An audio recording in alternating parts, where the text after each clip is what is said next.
प्यारे विद्यार्थियों, आज के इस लेक्चर में हम करेंगे रियल एनालिसिस के चैप्टर नंबर 1 से रिलेटेड कुछ थ्योरम। चलिए बच्चों, पिछले लेक्चर में हमने इंटीग्रेबिलिटी से संबंधित एक थ्योरम की थी। मैं इसी थ्योरम से जोड़ते हुए आगे बढ़ना चाहता हूं। Integrability of continuous functions. बच्चों, ये थ्योरम हमने की पहली theorem, prove that continuous function f on ab is integrable on ab। मतलब अगर कोई फंक्शन कंटिन्यूअस है किसी क्लोज इंटरवल के ऊपर तो गारंटी है कि वो इंटीग्रेबल होगा। कंटिन्यूअस है क्लोज इंटरवल के ऊपर तो जरूर वो इंटीग्रेबल होगा। लेकिन बच्चों, ऐसा कोई जरूरी नहीं है कि भाई इंटीग्रेबल होने के लिए कॉन्टिन्यूअस होना ज़रूरी है। ऐसा कोई ज़रूरी नहीं है। हाँ, ये इतना गारंटी करती है कि कॉन्टिन्यूअस है तो इंटीग्रेबल होगा, लेकिन ऐसा नहीं है कि कॉन्टिन्यूअस नहीं है तो वो इंटीग्रेबल नहीं होगा। ऐसा वेल पॉसिबल है। हाँ, कॉन्टिन्यूअस नहीं है तो इंटीग्रेबल ना हो, ऐसा भी हो सकता है, लेकिन हो भी सकता है इंटीग्रेबल, नहीं भी हो सकता है। चलिए अगली कुछ थ्योरम्स के रिजल्ट हम स्टडी करते हैं। उन थ्योरम्स के अंदर हम ये चीज सीखेंगे कि भाई चलो ठीक है, कंटिन्यूअस मान लो फंक्शन नहीं है तो इंटीग्रेबल के बारे में हम क्या कह सकते हैं। क्या इंटीग्रेबल हो सकता है? अगर हो सकता है तो किन कंडीशन में हम इंटीग्रेबल होने की गारंटी कर सकते हैं। चलिए, ये है theorem number 2। A bounded function having a finite number of points of discontinuity on close interval a b, ये क्लोज इंटरवल है यहां पर a b, is integrable on a b. तो क्या बताया बच्चों, ध्यान से देखिए। पिछली थ्योरम के अंदर आपको कंटिन्यूटी के बारे में बताया कि कॉन्टिन्यूअस है तो इंटीग्रेबल है, लेकिन ये थ्योरम कहती है कि चलो कोई बात नहीं, कंटिन्यूअस मान लो फंक्शन नहीं भी है, लेकिन फंक्शन ऐसा है कि क्लोज इंटरवल ए बी के ऊपर फाइनाइट नंबर ऑफ पॉइंट्स के ऊपर वो डिसकंटिन्यूअस है। Means finite number of points of discontinuity, finite number of points of discontinuity. Example के तौर पे मैं एक ग्राफ ड्रॉ करता हूं। ये अपना ए से बी क्लोज इंटरवल है और सपोज फंक्शन का ग्राफ इस टाइप से है, ये फिर ये, मतलब ये कोई पॉइंट है मेरे पास सी, इस पॉइंट के ऊपर ये फंक्शन डिसकंटिन्यूअस है, मतलब लेफ्ट साइड से कहीं पहुंचता है, राइट साइड से कहीं पहुंचता है। मींस लेफ्ट हैंडेड और राइट हैंडेड लिमिट सी के ऊपर अलग अलग है। ओके, मींस सी के ऊपर फंक्शन कॉन्टिन्यूअस नहीं है। तो कोई बात नहीं, ये थ्योरम आपको एश्योर करती है कि ये फंक्शन इंटीग्रेबल होगा। क्यों? क्योंकि इस इंटरवल के अंदर कितनी डिसकंटिन्यूटी मिली, कितनी जगह पे मिली, मींस एक ही जगह पे आपको डिसकंटिन्यूटी मिली है, तो इसका मतलब फंक्शन कॉन्टिन्यूअस होगा। अगर आपको दो जगह डिसकंटिन्यूटी मिलती तो भी फंक्शन कॉन्टिन्यूअस होता, तीन जगह मिलती तो भी होता। Means finite number of discontinuities अगर आपको मिलती हैं 10, 20, 50, 100, 1000, अगर इसके अंदर डिसकंटिन्यूटीज हैं तो भी इस इंटरवल के ऊपर वो फंक्शन इंटीग्रेबल होगा। ओके, चलिए अब हम देखते हैं नेक्स्ट थ्योरम का रिजल्ट। नेक्स्ट थ्योरम के रिजल्ट पर जाने से पहले मैं एक छोटी सी बात आपको बताना चाहता हूं। मान लो मेरे पास इस एक्सिस के ऊपर, मींस एक्स एक्सिस के ऊपर, रियल लाइन के ऊपर ये कुछ पॉइंट्स हैं, ये जैसे, और ये पॉइंट्स इस पॉइंट के किसी एक पॉइंट की तरफ बढ़ रहे हैं। सपोज करो ये पॉइंट मेरा है, इस पॉइंट ए की तरफ ये सारे पॉइंट्स बढ़ रहे हैं। जैसे मान लो ये A1 है, ये A2 है, ये A3 है, और इनकी जो सीक्वेंस बनती है A1 A2 A3 and so on, ये सीक्वेंस A को टेंड करती है मान लो, तो हम कहेंगे A is the limit point of all these points, means limit point A is called the limit point of the set of points A1 A2 A3 and so on. Infinite point है ये, और ये किसकी तरफ बढ़ रहे हैं, means ये सीक्वेंस किसकी तरफ बढ़ रही है, A की तरफ, तो हम कह सकते हैं A is the limit point of this set, और इसको हम क्लस्टर पॉइंट भी कहते हैं। ओके, अब देखिए ध्यान से, जो हमारी अगली थ्योरम है, थ्योरम नंबर 3, वो क्या कहती है। सपोज करो हमारे पास फंक्शन किसी क्लोज इंटरवल के ऊपर डिफाइंड है। सपोज मेरा इंटरवल A से B है, क्लोज इंटरवल है, और फंक्शन अंदर कंटिन्यूअस नहीं है इस इंटरवल के ऊपर, और चलो कोई बात नहीं, कंटिन्यूअस अगर होता तो इंटीग्रेबल होता, नो डाउट, और गिने चुने पॉइंट्स के ऊपर डिसकंटिन्यूअस होता तो भी कंटिन्यूअस होता पिछली थ्योरम के अकॉर्डिंग। लेकिन अब गिने चुने पॉइंट्स के ऊपर नहीं, अंदर में इनफाइनाइट पॉइंट पड़े हैं जिनके ऊपर फंक्शन डिसकंटिन्यूअस है। कितने पॉइंट पड़े हैं इंटरवल के अंदर, इनफाइनाइट पॉइंट पड़े हैं जहां पर फंक्शन क्या है, डिसकंटिन्यूअस है। ओके, अब ये थ्योरम एश्योर करती है कि कोई बात नहीं, इनफाइनाइट पॉइंट पे डिसकंटिन्यूअस है, फिर भी गुंजाइश है फंक्शन इंटीग्रेबल होने की। और वो इंटीग्रेबिलिटी कब होगी, वो तब होगी जब ये इतने इनफाइनाइट पॉइंट्स के लिमिट पॉइंट्स अगर फाइनाइट हैं।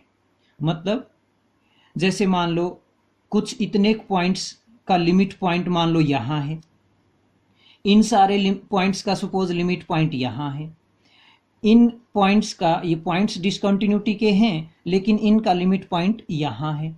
ऐसे मान लो 4 लिमिट पॉइंट आपको मिल गए।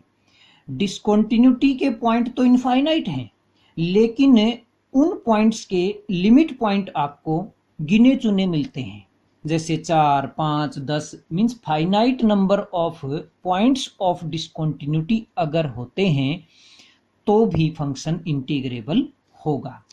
तो इस थ्योरम की स्टेटमेंट को हम रीड करेंगे। ए बाउंडेड फंक्शन, फंक्शन बाउंडेड होना कंपलसरी है, सभी तीनों थ्योरम्स में बाउंडेड होना जरूरी है। A bounded function f is integrable on AB if the set of points of discontinuity has only a finite number of limit points. Point to be noted, finite number of limit points. तो बच्चों ये थी, बहुत ज़रूरी result हैं ये। चलिए इनके प्रूफ आप चाहो तो कर सकते हैं, जैसे पिछली जो हमने थ्योरम की थी डार्बोक थ्योरम, उसी से रिलेटेड इनके प्रूफ हैं। चलिए अब हम प्रूफ में नहीं जाएंगे, आगे प्रॉब्लम्स की तरफ बढ़ते हैं। पेज नंबर 29 पर ये प्रॉब्लम है, example number 2। Show that the function f defined by fx equal to 1/2n, अगर x इस इंटरवल के अंदर लाई करता है तो फंक्शन की वैल्यू ये है, और अगर x 0 है तो फंक्शन की वैल्यू 0 है, और इंटरवल के अंदर n है, और n की वैल्यू अलग अलग हो सकती हैं, 0 भी हो सकता है, 1 भी हो सकता है, 2 भी, एंड सो ऑन। चलिए अब हम चेक करना चाहते हैं कि ये फंक्शन इंटीग्रेबल है कि नहीं 0 से 1 तक के इंटरवल के ऊपर, और अगर इंटीग्रेबल है तो फिर हम उसका इंटीग्रेशन भी फाइंड आउट करना चाहेंगे। ओके बच्चों, सबसे पहले हम इस फंक्शन को अच्छे से समझते हैं। आगे इंटीग्रेशन करना या इंटीग्रेबिलिटी चेक करना वो अलग बात है, वो हम लिमिट पॉइंट की हेल्प से देखेंगे, कितने पॉइंट्स पर डिसकंटिन्यूअस बनता है, डिसकंटिन्यूअस बनता भी है कि नहीं, या बनता है तो कितने पॉइंट्स पे बनता है, वो हम बाद में देखेंगे। चलिए first of all we try to understand this function. Example number 2. fx क्या है, ये गिवन है 1/2 raised to power n when x lie between 1/2 raised to power n plus 1 से 1/2 raised to power n from 0 1 2 up to infinite, और function की value 0 है अगर x क्या है, 0 है। अगर मैं n को 0 लेता हूं तो ये इंटरवल क्या बनेगा, मैं ये एक बार इंटरवल अलग अलग से शो करता हूं। अगर मैं n को 0 लूंगा तो 1/2 raise to power 1, 1/2 raise to power 0, ये 1 बनेगा और ये 2 रहेगा। मीन्स x कहाँ से कहाँ तक रहेगा, सॉरी इस तरफ इक्वल नहीं है, x कहाँ से कहाँ तक रहेगा, 1/2 से 1 तक। कब, जब n क्या है, 0। और n को अगर मैं 1 लेता हूं तो x कहाँ से कहाँ तक रहेगा, 1 इसमें आप रखिए 1/2 रेज टू पावर 2 मीन्स 4 से 1/2 तक। और अगर मैं n को 2 लेता हूं तो x कहाँ से कहाँ तक रहेगा, 1/2 रेज टू पावर 3 से 1/2 रेज टू पावर 2। सिंपली मैं n को पुट करता जा रहा हूं। तो बच्चों ये इस तरह से n की वैल्यू जब मैं n रखूंगा, ऐसे मैं रखता गया, लेकिन जब n की वैल्यू n हो चुकी होगी तो x कहाँ से कहाँ तक रहेगा, n की जगह n रखो, 2 की पावर n प्लस 1 और से लेकर 1/2 रेज टू पावर n तक। तो इस तरह से मैं रखता ही चला जाऊंगा। और एक वैल्यू हमें अलग से x इक्वल टू 0 के लिए फंक्शन गिवन था। चलिए 1 मिनट के लिए मैं इस फंक्शन को शो करता हूं। हमारा फंक्शन fx क्या है, गिवन। बच्चों इस इंटरवल के अंदर, पहले सब इंटरवल के अंदर 1/2 से 1 तक फंक्शन के पास जाइए, यहां भी n को 0 रखिए, 1/2 रेज पावर 0 मीन्स फंक्शन क्या है, 1। नेक्स्ट, जब n इक्वल टू 1 था तो फंक्शन के पास जाइए, n को 1 रखिए, फंक्शन की वैल्यू क्या आएगी, 1/2। इस तरह से जब n को आपने 2 लिया तो फंक्शन क्या आया, 1/2 रेज टू पावर 2 मीन्स 1/4। इस तरह से कैलकुलेट करते गए, रखते चले गए। जब आपके पास n की वैल्यू n है तो 1/2 रेज टू पावर n बन जाएगा, एंड सो ऑन रखते चले गए। तो बच्चों ये बहुत सारे छोटे छोटे इंटरवल्स में फंक्शन की वैल्यूज अलग अलग हमारे सामने आ गई हैं। और लास्ट में अलग से गिवन है x इक्वल टू 0 है तब फंक्शन की वैल्यू 0 है। तो बच्चों अब ये हमारे पास गिवन फंक्शन है। आप पॉज करके फंक्शन को अच्छे ढंग से देख सकते हैं। ये हमारा कंप्लीट गिवन फंक्शन है। ओके, अब मैं इस फंक्शन को ग्राफ की हेल्प से अगर शो करना चाहूं ताकि आप और अच्छे ढंग से इसको समझ सकें। 1 से 1/2 पहला सब इंटरवल क्या बना था, 1 से 1/2। तो बच्चों ये हमारा 0, ये 1, 1 से 1/2 तक 1 को छोड़कर सॉरी 1 से लेते हुए 1/2 को छोड़कर ये फंक्शन की वैल्यू क्या है, 1 है। 1 से 1/2 तक, ये देखिए 1 से 1/2 तक फंक्शन की वैल्यू 1 है। चलिए तो यहाँ से यहाँ तक फंक्शन की वैल्यू 1 रहेगी। तो मीन्स इसका ग्राफ अगर मैं ड्रॉ करूँगा, ये मान लो 1 है तो फंक्शन की वैल्यू 1 रहेगी, तो ये ग्राफ आएगा। नेक्स्ट 1/2 से 1/4 तक, ये 1/2 से 1/4 है यहाँ कहीं, यहाँ तक फंक्शन की वैल्यू क्या रहेगी, 1/4 रहेगी। 1/2 से 1/4 तक फंक्शन की वैल्यू 1/2 है, सॉरी, तो ये 1/2 ये वैल्यू रहेगी, तो ये ग्राफ आएगा। इससे आगे एक और टुकड़ा बनेगा, ये 1/2 है, ये 1/4 है। 1/4 से 1/8 तक 1/4 से 1/8 है यहाँ कहीं, यहाँ तक फंक्शन की वैल्यू 1/4 रहेगी, तो ये 1/4 रहेगी। तो इस तरह से ग्राफ आता चला जाएगा। इससे आगे ऐसे आएगा, फिर ऐसे आएगा, फिर ऐसे आएगा, ऐसे करते करते ये ग्राफ आएगा। तो बच्चों इसकी डिस्कंटिन्यूटी कितनी बनी? 0 से 1 तक के इंटरवल के अंदर एक डिस्कंटिन्यूटी तो 1/2 के ऊपर बन रही है। ये देखिए लेफ्ट हैंडेड राइट हैंडेड अलग अलग हैं। ऐसे ही 1/4 पर है, 1/8 पर है। इस तरह से ये कितनी डिस्कंटिन्यूटी बनती चली गई। These are infinite many points of discontinuity. तो अगर मैं पॉइंट्स ऑफ डिस्कंटिन्यूटी का सेट बनाऊं तो क्या बनेगा? Set of points of discontinuity of given function fx, that set is, पहला पॉइंट कहाँ आया? 1/2 के ऊपर, एक अगला कहाँ आया? 1/4 के ऊपर, फिर अगला कहाँ आया? 1/8 के ऊपर। इस तरह से करते ही चले गए।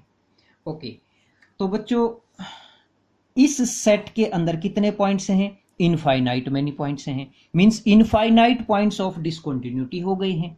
अगर ये फाइनाइट पॉइंट होते तो मैं डायरेक्ट लिख देता फंक्शन इंटीग्रेबल है, लेकिन इनफाइनाइट पॉइंट्स हैं, इसलिए मुझे थोड़ा सा काम और करना पड़ेगा कि इस सेट के लिमिट पॉइंट देखना चाहता हूं मैं क्या होंगे।